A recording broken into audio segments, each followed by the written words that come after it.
volts. Okay, so if you decrease the temperature, okay, 100 degree, so in decrement of temperature,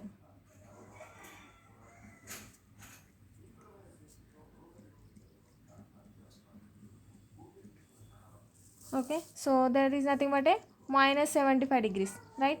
So if it is 100, subtract from here to from the 25 degrees, we get the value as a minus 75 degrees. Okay, so same likewise we multiply it for 1 degree centigrade. We know that the 2.5 millivolts change. Okay, for 100 degrees it's how much?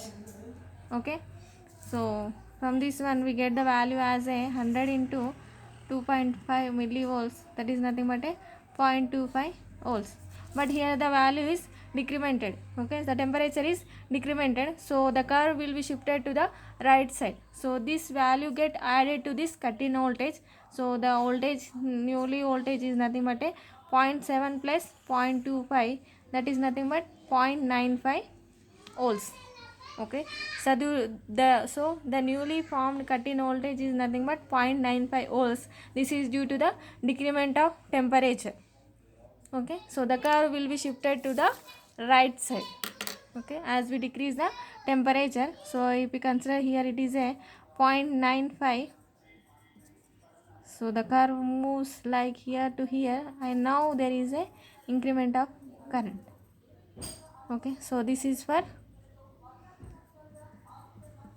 minus 75 degree centigrade. Okay, so the curve is shifted to the left side as we increase the temperature. So the cut-in voltage is also get decreased. Okay, as we increase the temperature, so the potential barrier whatever is there, that will get reduced. Because of that one, there is a flow of current. Okay, so for if you decrease the temperature, so the cut-in voltage over here is very high, nothing but a potential barrier is very get incremented. Okay, so increased value. From this one we conclude that so the cut-in voltage or potential barrier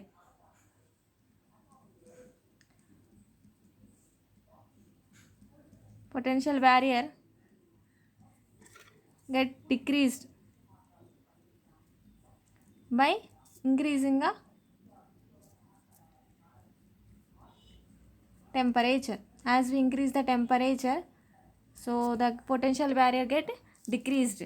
So and potential barrier get increased as we decrease the temperature. Okay, so here it is a vice versa concept applicable. So this is shifted to left side by increasing the temperature. So the cut-in voltage moves from 0.7 to 0.45 volts. Okay, whereas for decreasing the temperature, the cut-in voltage moves from 0.7 to 0.95 volts. The curve shifted to the right side. This is for the forward bias condition. Okay, so this affect the barrier potential. Okay, as we increase the temperature or decrease the temperature in the forward bias condition, so there is a effect in the potential barrier or the cut-in voltage of the PN junction diode. Okay, so if you now consider under the reverse bias condition, so as we increase the temperature, so next point here is, it is an important point, the reverse saturation current doubles for every 10 degrees centigrade rise in temperature. Okay, so under for reverse bias condition, so it is better to write under reverse bias condition,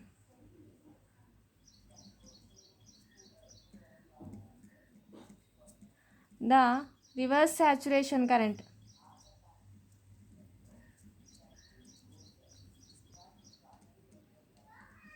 doubles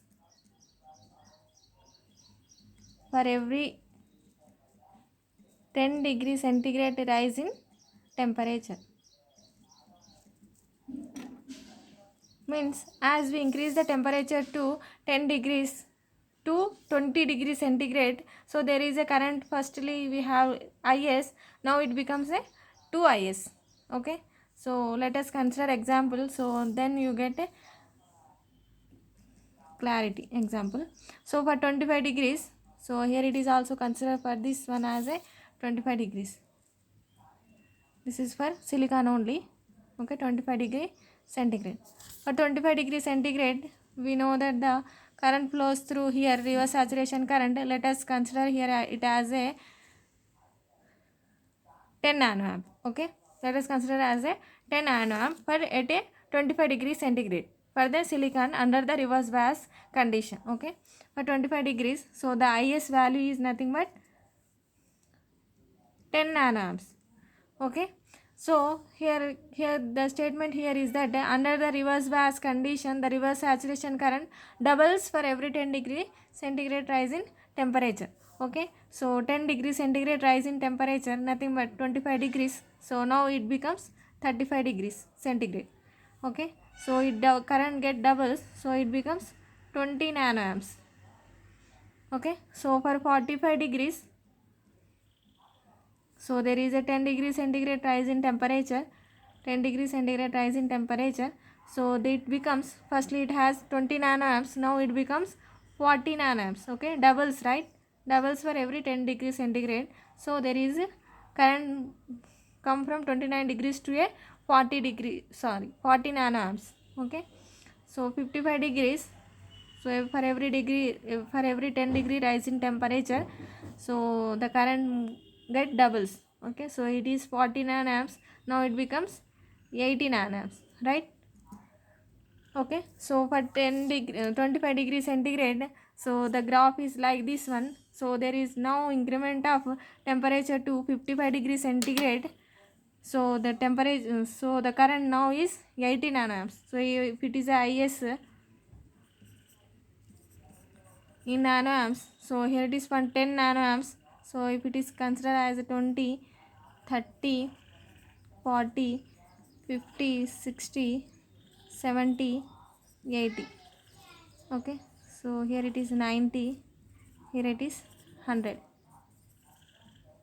Okay, for 80, now it becomes,